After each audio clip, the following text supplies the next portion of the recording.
Assalaamu calaykum Ramadaan mubaarak walaashayda iyo walaalkayga waxaa isweydiin mudan waxyaabaha laga faa'iido maxay tahay muranka khasaare miyaa laga faa'iidaa mise waxaa laga faa'iidaa guul ayaa laga faa'iidaa iyo faa'iido taas ma isweydiinaa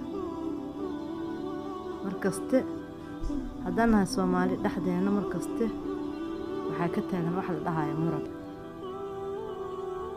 marka waxaa su'aal u baahan in la isweydiiyo muranka wax faa'iido dhalinaya mise wax adiga wax ku dhibaayo khasaare ma kaaga imaan karo mise faa'iido kaaga imaan karo midaas ma tahay mid isweydiina walaalahayga qaaliga oo sharafta leh ilaahay xaqana tusiyo maxay markasta dhexdeena waxaa taagan muran dunida meel kasta aan ka joogno haddaan nahay Soomaali number 1 u galna muranka waan ka helnaa muranka waa inoogu baxdaa muranka laakiin waa inaan isweydiinaa muranka muxuu faa'iido leeyahay murankan maalin walba aad ku jirtid wax faa'iido ma kaaga soo galayso mise ajir ka soo galaayo waa inaan isweydiinaa mise khasaare ayaa ka soo galaayo walaashayda iyo walaalkayga waa inaan ogaanaa markaan meel inta ku wada kulan aan muranku u bato inuu nooga imaanayo walwal badan iyo walbahaar inuu nooga imaanayo uusan nooga imaanayna farax ajirkeenana uu ku naaqusmaayo marka wax faa'iido u leeyahay malahan muranka waa inuu qof waliba naftiisa uu ku tarabiyeeyaa oo number 1 aniga aan ka ahay oo naftiisa qof waliba ku tarabiyeeyaa sidoo uga fogaalaha waxa la dhahayo muran maanta qalada naga dhacay qafa isqabsanay oo murana galnay bari waa inuu soo laaban murankaasi ibn aadan aan nahay waan qaldanaa laakiin qaladku inuu iska soo noqdo ma fiicno qaladka waxa fiican inuu maanta duu dhaco oo bari aad farankeeda gashid sidii qaladkaas uu mar labaad u soo laabanin shalay kugu dhacday maanta ay kugu soo laabanin qof walaalkaaga isqabateen waxba isku qabateen saamaha way taa muranka wuu batay doodii way badatay waa inay maanta way kugu dhacday ay bari kugu soo laabanin waa qodob muhiim ah inay naftaada ku tarbiyayso inaad ka ilaalisid waxa la dhahayo muran ilaahay ayaana ka magan galnay ilaahay ayaana ka rajaynaynaa inuu qalubteena uu ka madoobeeyo waxyaabaha malaayacniga iyo muranka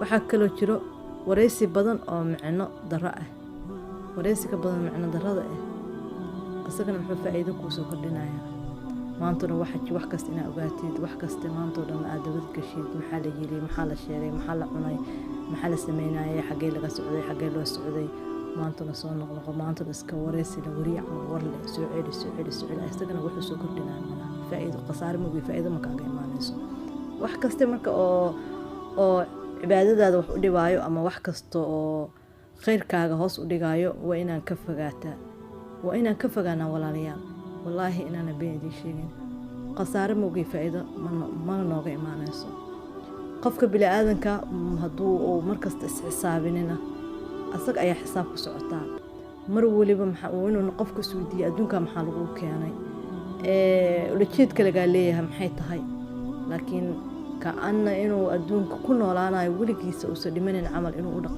معها قفك بالآذن كون إلهي كعب صدا وين اسك إلالية وحيابها معنى الدرضة وحيابها لقب صنايع أجر كيسة سون كيسة سلاد ديسة لين عول بك على لقب صنايع سون كاوك على لقب صنايع مرن كبدن سؤالها بدن معنى الدرضة مالك سعود مالك سعود لا أقوني صلاة هذا خير كعب عبادة هذا وحكست أيوك لقب صنايع marka wax kasto cibaadadaada iyo khayrkaada kula qaybsanayo waa inaad ka fogaanaa ilaa xad is ilaalina digtoonaana maanta hadday dadku soo socdaan ama maanta aad dagaal galaysid istaambiya taasoo maaha markastana waa inaa istaambi u ahaanaa inaa ka fogaano waxyaabaha macna darrada waxyaabaha dembiga naga soo gaarayo waa inaa ka fogaanaa maanta ibni aadan aan nahay waa qaldamaynaa maanta haddaan qaldana beri inaan iska ilaalino qaladkaas oo mar dambe nagu dhicin, mar dambe nagu soo laabanin. mar labaad wuu dhacay, mar saddexaad inuusan dhicin. laakiin ka waran hadduu dhaco koowaad, labaad, saddexaad, afaraad, shanaad oo isku soo noqnoqonaya, maxaa laga faa'iidaa? wallaahi wax faa'iido ma lahan, khasaaro ayaa nooga imaanayso. waxaa dhacdo kulanaa meel lagu wada kulmaya, meeshaas waxaa lagu bilaabay muran iyo dood aan meelay ka socdaan meelay ku socdaan aan aqoonin, waan lagu kala dureeray. wallaahi kurba ayaa ka dambayso, kama dambayso farxad. laakiin meel markii la wada fadhiisto, hadowlana wanaagsan lagu hadlo, khayrka lagu hadlo, ilaahay la isxasuusiyo, cabsidiisa ilaahay la xuso, qofku wuxuu ka kacayaa isagoo niyadiisu ay nooshahay oo farxad ku nool yahay oo habi ah uu ka kacayaa. laakiin hadduu meel fadhiisto asagoo muran la fadhiisto, muran uga kaco, isagoo murugaysan ayuu ka kacayaa. wax faa'iido ay leedahay ma lahan. marka ilaahay hana waafajiyo inaan ka fogaano waxyaabaha ka dhalinayo dhibaatada ka imaanayso, inaan ka fogaano waxyaabaha labada qofood walaalaha xitaa way isnacayaan markii muranku bato.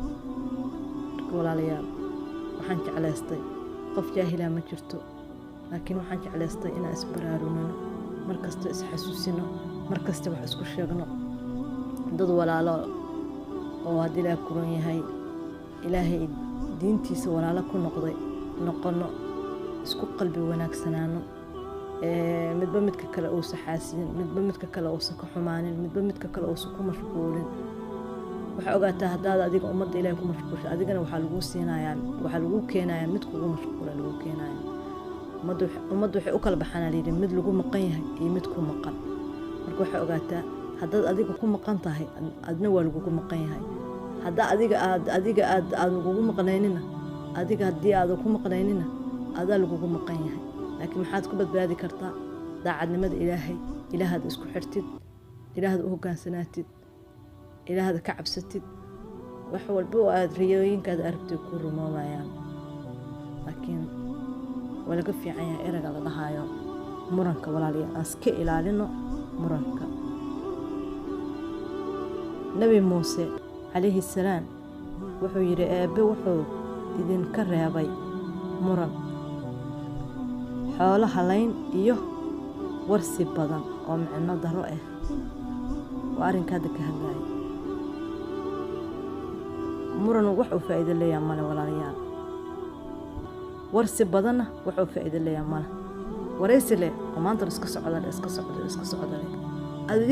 aniga waa inaan isweydiinaa markaan ruuxu waraysanayno, warkan aad qofka weydiinaysid wax cibaadadaad kula qaybsanaya miya, wax dhibkaa ka imaanaya miya, waa inaad isweydiiso.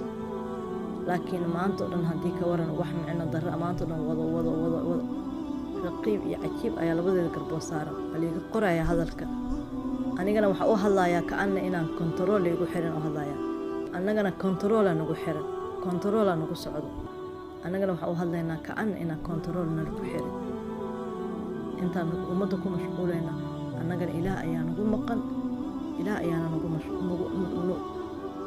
ilaah ayaana keenaya yacni ruux kaloo nagu mashquulo. walaalayaal, waa inaan iska ilaalinaa muranka, waa inaan iska ilaalinaa waxyaabaha micno darrada ah.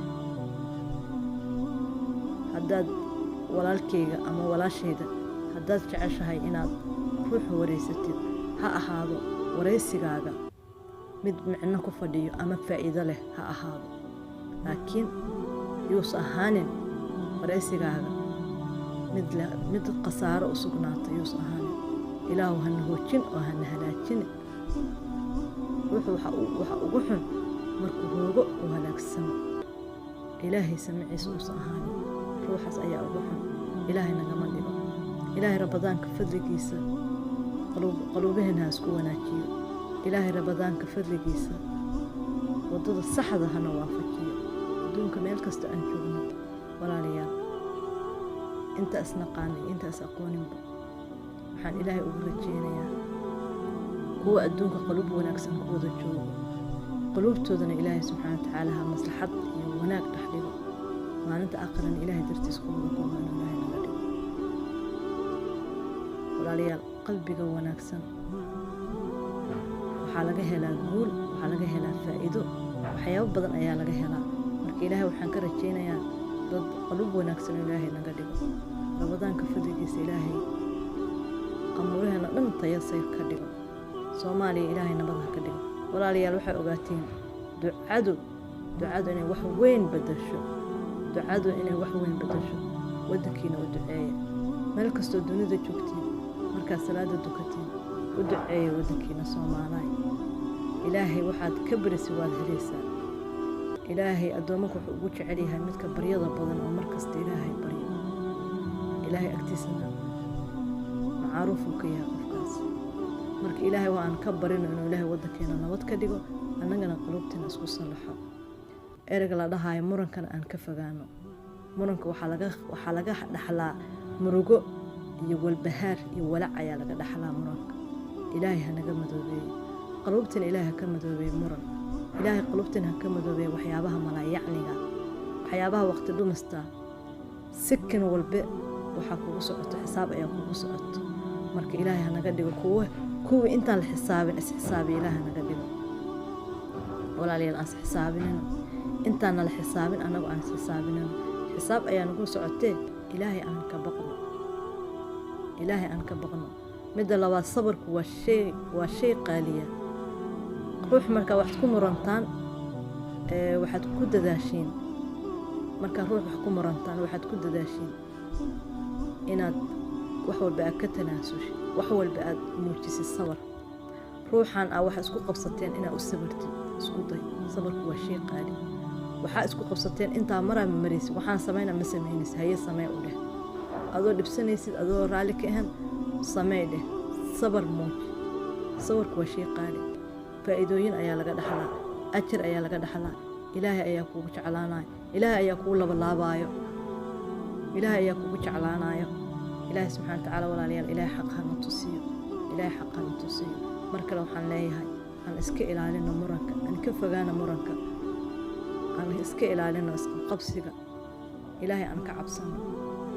annaga inta isku maqana annaga ilaah baa nagu maqan. ilaahay waxaan ka rajaynaynaa hanuun. ilaahay subxaana watacaala isaga ayaa iska leh hanuunka. walaalayaal